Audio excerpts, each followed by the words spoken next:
All right, everybody, welcome back to the Kleen-Rite Radio podcast. I am Fix It with Phil, and as always, I'm joined by my good buddy, Mark Tyndale. Mark, how we doing today? I'm doing great today, Phil.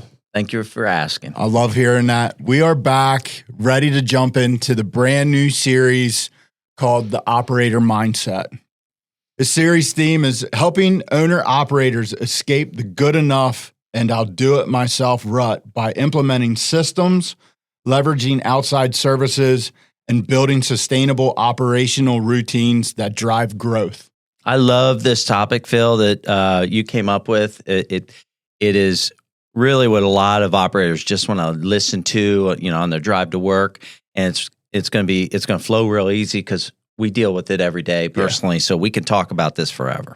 Yeah, it's going to be good to kind of break down how to, as an operator, make the decisions of, do I need to tackle this myself or should I be getting somebody in to help me out with this, right?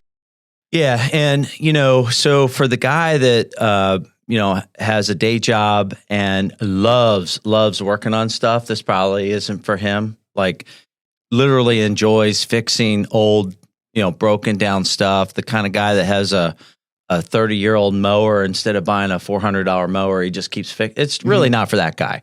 It's for the guy or gal that, is trying to maybe free up a little bit of time and run it more like a business. Yeah.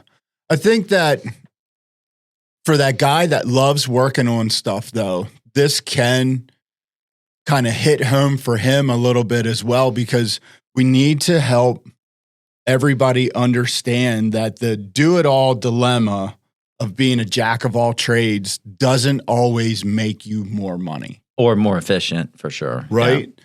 Like there is a good amount of profit loss when you are the guy that loves to work on stuff, and a problem that you're having at the wash takes one part, but you end up putting 4 parts into it, and you spend X amount of time doing that. That bay's down for that long. That touchless is down for that long. Right? We need to help everybody understand that all of that compounds. Now, I believe or hope that most people understand that that's a loss of revenue. Yeah.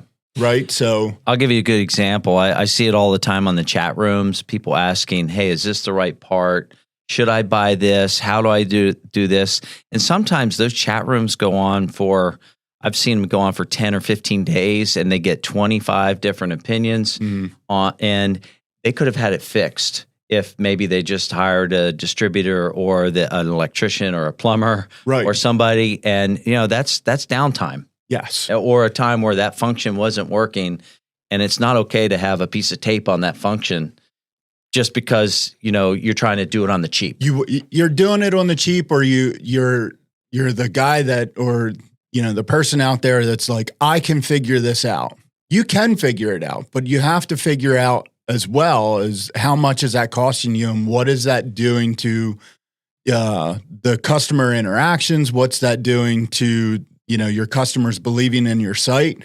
In my opinion, if you're not 100% sure, you can use that experience of having a distributor come in to fix that as a learning tool, right? Yeah. There's nothing wrong with saying, hey, I'm not 100% sure. Can you help me out with this? They come, fix the problem, explain it to you why it was broken or what needed to go into that to get it to what it needed to be. And then for next time. And then you can efficiently fix it the next time. And and maybe prevent you from breaking the next thing downstream that if you had done it right. Yeah.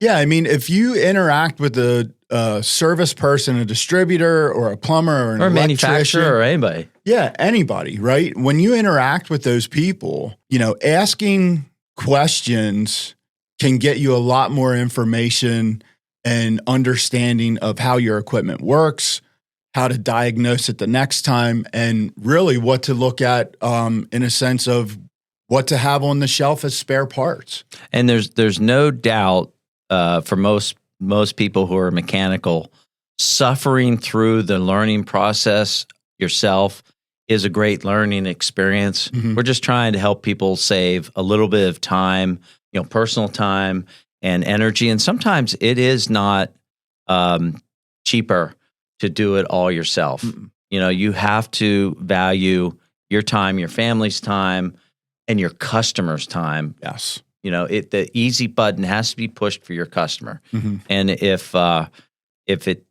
if you can save days or hours or a good Saturday and so that they have a great experience, it's worth it sometime to just get professional help. Yes. I mean, for this topic hits home for me. I mean, I'm known as Fix It with Phil, right? But yeah. There is a time and place to call somebody. Yeah. And there is a time and place to understand that, that if you're not a full-time car wash person and you're doing this as a side business or however you would want to describe that sometimes it is better and more efficient to have somebody come in. Well, I'll give you help you with a perfect personal example. So you're putting new tunnel equipment in right now, but you hired a distributor to do it because you have to build equipment, you have to run, some a production team, you have to do 10 other things. You can't do it all. Yes. You had to hire somebody. And it was kind of a funny conversation I had with the installer because I was standing there yesterday and somebody said, Hey, Phil. And then I said to the install guy, I said, would you like for your name to be Hey, Phil? He goes, not at all. Yeah. Yeah. And that is the perfect example, right? I know that I could put that stuff in, but I do not have enough time to dedicate to that to get it done in a timely fashion to start serving my customers. Everything else suffers. Yes. Yeah. Yeah. So, and that all this ties into what I would call is the business mindset 101, Perfect. right? Yeah. What is the difference between being a hobbyist mechanic and a business owner? I love to work on stuff. I love to figure things out. But again, just to reiterate everything that we've talked about, there is a time and place that I need to call someone because I need my business to be running. Yeah. And personally, I know for our operation, we have multiple power washers, big commercial power washers. And we got to the point where, yes, it was a lot cheaper to power wash all your bays and the outside of the buildings and the soffits and clean the gutters and wash the awnings off. It was cheaper for us but we weren't getting machines back up or doing our daily task list because of that. So, and that's the business mindset 101, right? Is yes, I'm already paying my mechanics. I could have them because they're free built-in labor power wash this place, but in retrospect, it's costing you money because they're not PMing your machines. They're not getting stuff up and running because they're too busy power washing the building, which is something that you could feel, really good about outsourcing to someone at a good daily rate, right? Yeah, and you have to realize power washing is a perfect example, just like mowing the grasses, right? Every day, these guys have a system where they load stuff on their truck, unload stuff on their truck. They have everything. They have all the hoses, the fittings, the chemical, and I've personally watched my own team try to gather everything up because they don't do it but once a quarter, and the time just to make sure you have everything. So the setup and then the post finishing, it was just a huge bonus for us to pay a little bit more, which really wasn't more when you think about what you're paying your people, and get it done. Well, we got it done. Exactly. Yeah. Exactly. So, that goes into that free labor. Mm-hmm. Free labor is never free. No matter how you break that down, free labor is never free. The other thing that free labor does to take away from your business is cleanliness. So we're talking about power washing, right? But if your guys are on site power washing all day long, are they picking up trash? Are they making sure that the bays are clean? All those types of things, right? The other thing that happens is, you run a bigger business in the sense of multiple washes. You have people on payroll, stuff like that. So let's switch it and let's take it to that single wash operator, right? If you are spending 90% of your time in the back room fixing equipment, the 10% that you spend outside after fixing that equipment, cleaning up trash, washing down bays, isn't efficient. It's suffering. It's not done well. The customer, what the customer sees is going to suffer a little bit. Right. And then what ends up happening is you as the operator, you build resentment against your wash. And it's like, oh, I have to go to the wash and fix this because it's still not working right.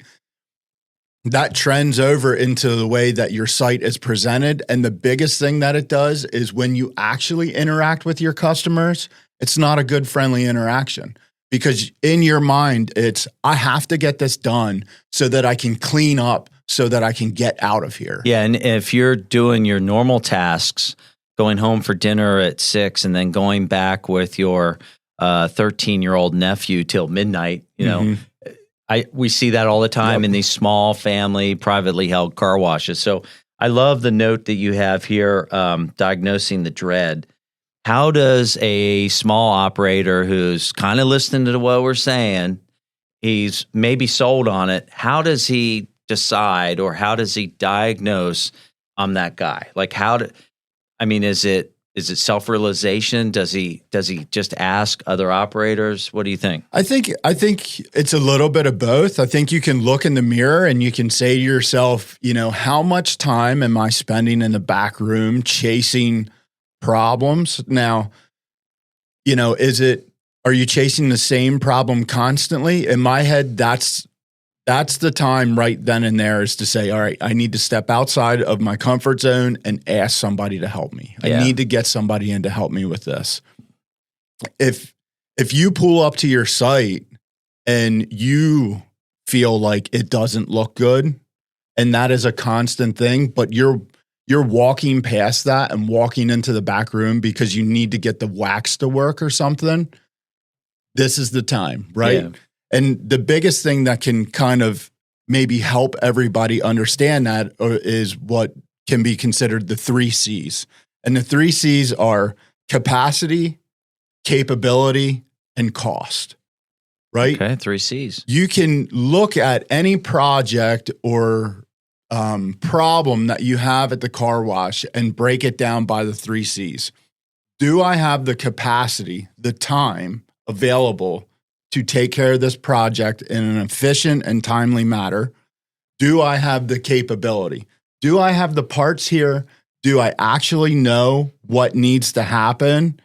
And is this something that I can do in a timely manner? And then the cost.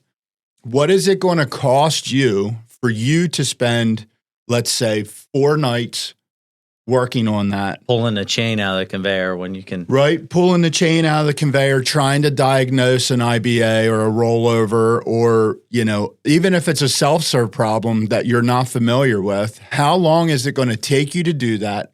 How many bays are shut down? How many items are you missing out of? How much revenue are you missing? How many trips to the store? How many trips to the store? How many times do I need to order different parts from Kleen-Rite because I don't have them on my shelf?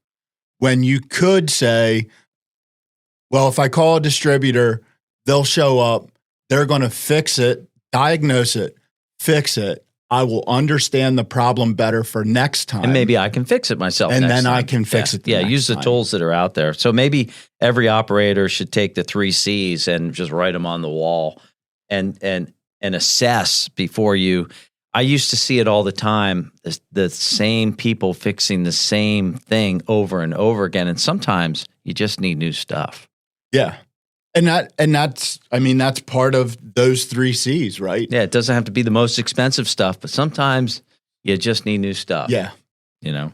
Yeah, I agree with that 100%. And that gets us into the moving forward phase, right? And that ties right into your question. How does an operator look in the mirror and say, you know, what guy am I? There's nothing wrong with being the fix-it guy. I love being the fix-it guy. I do. And hey, Phil should be on my name tag all the time. That's your name. Hey, first name, Phil, second name. Yeah. And it feels good to fix something, but if you're chasing that reward of fixing something over chasing making your business what it could be, maybe you should just be a really, really good mechanic all the time. Yeah. Right? And maybe not a full out car wash owner. Yeah. Cause you're not managing your business. You're just, Right. right. You have to assess if the chase of the thrill, if the thrill of the fix is what you're after, then, you know, running the business and thinking about how to drive revenue up and make your site make more money so that you can afford to get that new equipment that you really, really want is not on your top priorities list. And to me, that's the point in time where you have to say to yourself, I might need help here. Yeah. Yeah. Right? Yeah. Agreed. Let's talk about the rut, right? Because it's easy for us to say, right? You know, how do people get out of this rut? You know, do they consult their partner? And sometimes it's a real conversation, because I've been there where, you know, you have a partner and they're like, no, we'll just do that. And then you're like, well, we can do it this way. You really have to just communicate, right? And I think that is, people are in the daily grind every day, and they don't take enough time to quarterly or monthly or weekly catch up with their team. And your team might just be your spouse. Yeah. Right. And being that we deal with big customers and we deal with small customers, I love seeing the spousal feedback. I'm used to it. In my old life, I saw it all the time. And usually one of the spouses really has a great idea. It's just getting the other spouse to get on board, buy in. Yeah. And it's a great dynamic. And that's why a lot of spouses are great partners in a lot of these washes. I mean, we see it every day. We do. And, you know, one of the best sayings I've heard in a long time is the saying, to be unclear is to be unkind. Right? Yeah. If you're feeling something and you know your partner or your spouse or your worker, you know, something just doesn't, an expectation isn't like you're banging your head against the wall. It's time to sit down before you go buy those parts and hey, maybe we should relook at how we're doing this. Yeah. Yeah. Is this something that you have the capacity to do? Can you fit this in everything else that you need to do for this wash?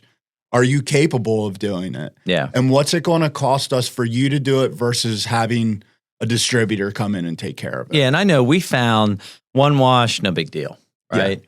2 washes, no big deal. Maybe it became a little bit bigger of a deal. 3 washes, it's a big deal. Yeah.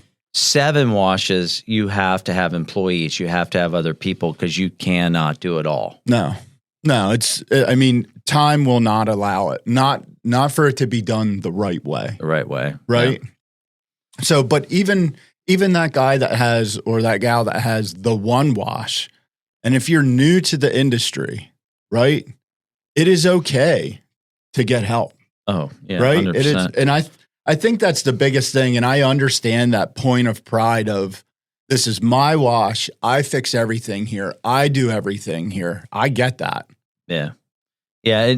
And I see, and I get wanting to learn it all before you do start learning it all so that you can learn the what people are doing that you hire. I mean, that's kind of how I always did it. I always did it first, understood it.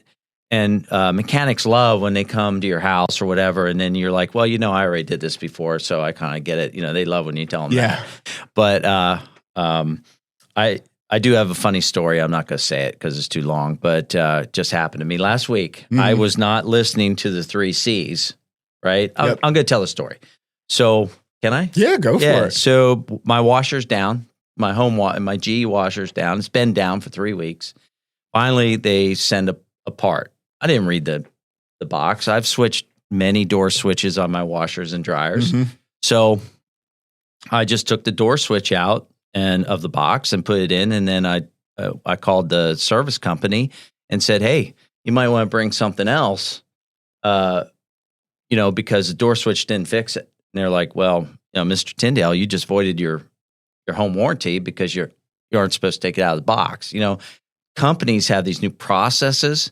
And I thought about it. I was like, well, a lot of people probably probably make these mistakes. Not a door switch, because that wouldn't have done, but you plug something in and then you blow out a control board. That's why they have those rolls, right? And I see that's the point. The point is a lot of people will try things and they'll start plugging without getting a meter out.